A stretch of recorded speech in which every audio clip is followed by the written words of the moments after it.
Bazuar në ligjin e ri për transformim të vendeve të përkohshme në vende të përhershme pune, në spitalin e përgjithshëm Ferit Murat në Gostivar, me vendime të përhershme pune u bën 7 punonjës.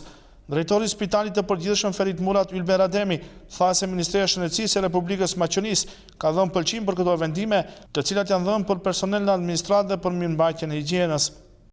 Përuroj vendimet e reja 7 punonjësve të ri, të cilët me ligjin për transformim i morën vendimet për herë, dhe dhe jenë stafi i përhershëm i këtij spitali.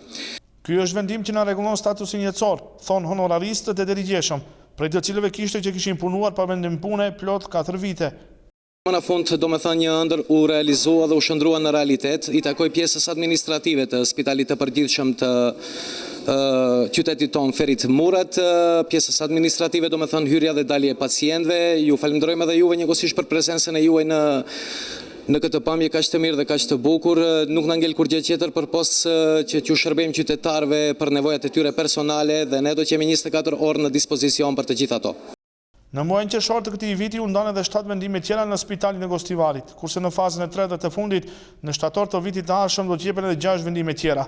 Në këtë ceremoni pranishëm ishte edhe kreu i Gostivarit Nevzat Bejta, i cili përgëzoi personelin mjekësor dhe teknik për marrjen e vendimeve të përhershme për punë, duke shtuar se ky akt duhet të shërbejë si motiv më tepër për përkushtimin e tyre në punë.